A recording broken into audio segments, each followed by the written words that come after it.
भगवत गीता का उपदेश इन हिंदी। गीता उपदेश इन हिंदी। ये गीता उपदेश वो परम सत्य है जिसे अपनाकर हर व्यक्ति दुखक्लेश मुक्त होकर सफल सुखद जीवन जी सकता है। इस लेख में गीता की 15 ऐसी बातें बताई गई है जिसके ज्ञान की जरूरत हर व्यक्ति को पड़ती है। मनुष्य का संघर्ष जितना बाहरी होता है उतना ही आंतरिक भी चलता रहता है।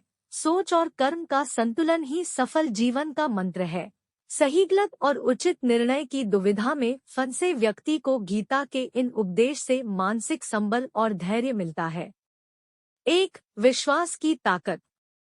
तुम अपने विश्वासों की उपज हो। तुम जिस चीज में विश्वास करते हो तुम वही बन जाते हो। जो स्वयं पर विश्वास करते हुए लक्ष्य की ओर बढ़ते रहते हैं उन्हें सफलता जरूर मिलती है। अगर व्यक्ति अपने लक्ष्य के लिए कर्म में पूरे मन से लग जाता है और उसे कर्म करने से खुशी मिलती है तो सफलता उससे दूर नहीं। 2. मृत्यु से भय व्यर्थ है। हर व्यक्ति के मन में मृत्यु का भय होता है। इस संसार का जब से निर्माण हुआ है तब से जन्म मृत्यु का चक्र चलता आ रहा है। यह प्रकृति का नियम है।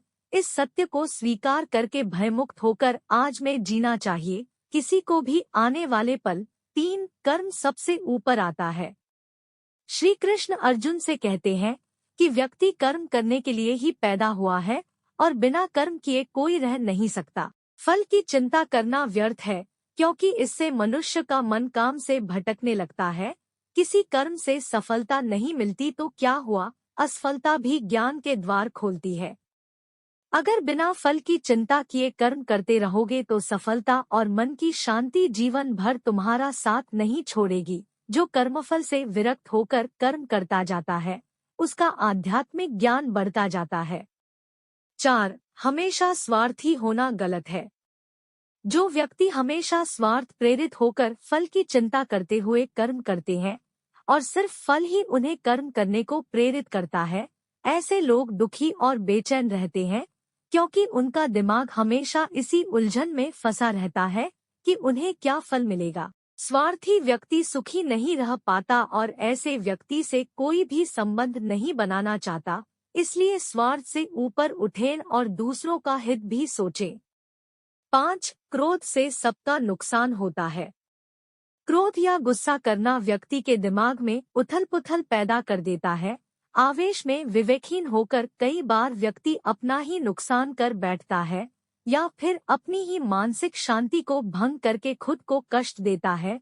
क्रोध की अग्नि में बुद्धि और तर्क नष्ट हो जाते हैं और व्यक्ति बिना विचार किए बस अपने अहम ईगो की तुष्टि करने वाले काम करता है। गुस्सा व्यक्ति की विचार शक्ति को पंगु बना देता है और भ्रम पैदा करता है। 6. मन पर कंट्रोल जरूरी क्यों है। मन का स्वभाव है कि ये आसानी से भटक जाता है। अगर जीवन को सफलता की दिशा में ले जाना है तो मन को काबू करना बहुत जरूरी है। श्री कृष्ण कहते हैं कि बार बार प्रयास करने से धीरे धीरे चंचल मन को वश में किया जा सकता है। मन को वश में करने से दिमाग की शक्ति केंद्रित होती है जिससे कार्यों में सफलता मिलने लगती है। अगर मन को वश में नहीं करोगे तो ये आपका सबसे बड़ा शत्रु बन जाता है। 7. भगवानों में कोई छोटा बड़ा नहीं। इस संसार में ईश्वर कई रूपों में जाना जाता है। इनमें से कोई भी रूप बड़ा छोटा नहीं है। परमात्मा का हर रूप समान है। जैसे हर नदी अंत में सागर में जाकर मिलती है वैसे ही हर धर्म मत और संप्रदाय की धाराएं परमात्मा रूपी समुद्र में समा जाती है। यह संसार परमपिता का ही स्वरूप है। वो हर कण में विद्यमान है। 8. कर्तव्य पालन जरूरी है। भागवत गीता उपदेश इन हिंदी। भगवान श्री कृष्ण उपदेश देते हैं कि हर व्यक्ति को अपने कर्तव्य का पालन करना चाहिए। यही धर्म है। अगर अपने कर्तव्य का पालन नहीं किया जाता है तो मन में अशांति और दुख प्राप्त होता है। अपनी पसंद नापसंद मोहबैर को किनारे रखकर अपना कर्तव्य करो। किसी अन्य व्यक्ति का कर्म आपको कितना भी आकर्षित करे उसके प्रलोभन में न आए। कष्ट में रहते हुए भी अपना कर्म करना दूसरे की नकल करने से श्रेष्ठ है। अपने कर्म और कर्तव्य का पालन ही जीवन का सही मार्ग है क्योंकि कर्म करना अकर्मण्यता से हमेशा बेहतर है। कर्तव्य में दोष देखकर पीछे न हटें, क्योंकि हर कर्म में कोई न कोई छोटा बड़ा दोष हो सकता है, जैसे अग्नि के साथ धुआं भी होता है। सदैव कर्म करो, कर्म करने से पहले विचार करो, लेकिन बहुत ज्यादा विश्लेषण मत करो। अधिक विश्लेषण संशय और अकर्मण्यता पैदा करता है। 9. ध्यान करने से परमात्मा को अनुभव किया जा सकता है। श्री कृष्ण कहते हैं कि शारीरिक कर्म से ज्ञान का मार्ग उच्च है और ज्ञान मार्ग से भी ऊपर ध्यान मार्ग है। ध्यान मार्ग पर बढ़ने से ईश्वर को अनुभव किया जा सकता है। जो व्यक्ति मन और इंद्रियों को शांत करके पूर्ण विश्वास से अपना ध्यान भगवान में लगाता है, उसे ईश्वर का ज्ञान और अस्तित्व अवश्य अनुभव होता है। जो हर जगह हर जीवमनुष्य में ईश्वर को देखता है, सबके हित में लगा रहता है, उस पर परमपिता अवश्य कृपा करते हैं। ज्ञान मार्ग हो या भक्ति मार्ग, समर्पण प्रेम विश्वास ही आपको ईश्वर के प्रकाश की ओर ले जाता है। भगवान की पूजा बहुत से लोग करते हैं, लेकिन उनको शांति क्यों नहीं मिलती? क्योंकि भगवान आपके मन में निवास करता है, उसे पता है कि आपका भाव क्या है। 10. अधिक शक करने वाला कभी खुश नहीं रह सकता। श्री कृष्ण गीता में कहते हैं कि संशय शक करने वाले का विनाश हो जाता है, इसलिए संदेह करने से बचे। अधिक संदेह करने से मन की शांति भंग हो जाती और व्यक्ति भ्रमित होकर अपने संबंधों को नष्ट कर डालता है। जिसे शक करने की आदत पड़ जाती है, उसे इस लोक या परलोक में भी शांति नहीं मिलती। सत्य की खोज ठीक है, लेकिन बिना सच जाने कल्पनावश होकर संदेह करने का अंत दुखक्लेश पश्चाताप के रूप में होता है।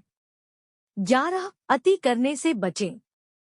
जीवन में संतुलन बहुत जरूरी है। किसी भी चीज की अति करना अच्छा नहीं है। जैसे सुख आने पर प्रमाद करना और दुख आने पर निराशा में डूबे रहना, दोनों ही गलत है। असंतुलन जीवन की गति और दिशा को बाधित करता है, जिससे अनावश्यक कष्ट और दुखों का जन्म होता है। जिसके मन, विचार और कर्म में संतुलन है, उसे ज्ञान मिल जाता है और ज्ञान से ही सदा के लिए शांति संतुष्टि मिलती है। 12. सही कर्म से ज्ञान और मुक्ति संभव है। गीता के उपदेशों में कर्मयोग का सिद्धांत कहता है कि संसार से विरक्त होना ही मुक्ति का उपाय नहीं है। संसार में रहकर एक गृहस्थ अपने कर्मों का पालन करते हुए कर्मफल से विरक्त होकर मुक्ति प्राप्त कर सकता है। सही विचार और उचित कर्म भी आसक्ति को खत्म करने में सक्षम है। अच्छे कर्म कभी व्यर्थ नहीं जाते, चाहे ये दुनिया हो या परलोक। 13. ज्ञान और कर्म एक है। एक अज्ञानी कर्म और ज्ञान को अलग अलग समझता है, लेकिन एक ज्ञानी जानता है कि दोनों एक ही हैं। लोग ज्ञान की बातें तो करते हैं, लेकिन उसका पालन नहीं करते। बिना पालन किए ज्ञान कोरा रह जाता है, ज्ञान का अनुभव नहीं होता। गीता कहती है कि ज्ञान पढ़ने की नहीं बल्कि अनुभव करने की वस्तु है, और अनुभव बिना कर्म किए नहीं मिलता। 14. इच्छा दुखों का मूल है। इस संसार में जितनी भी चीजें सांसारिक सुख की श्रेणी में आती है, उनकी एक शुरुआत और अंत जरूर होता है। इन सांसारिक सुखों का अंत दुख, कष्ट और दुर्गति के रूप में होता है। इच्छाओं का अंत नहीं है। एक पूरी होती है तो दूसरी नई इच्छा आ जाती है। हर इच्छा से प्रेरित होकर कर्म करना गलत है, क्योंकि ऐसे तो अनुचित कार्य भी होंगे। इच्छाओं से विचलित न हो, उन्हें एक विरक्त दर्शक बनकर देखो और वे चली जाएंगी। 15. भगवान ही सबसे बड़ा सहारा है। परमपिता ही एकमात्र हमारे आधार है और अपने हैं। इस संसार में कोई भी अकेला नहीं है। ईश्वर में विश्वास रखते हुए जो मनुष्य कर्मपथ पर बढ़ता जाता है, वो सदा शांति, सुख और मुक्ति पाता है। भूत और भविष्य की चिंता करना व्यर्थ है। वर्तमान ही सत्य है। जो भी पूर्ण समर्पण से ईश्वर की शरण में आता है, परमात्मा उसका कल्याण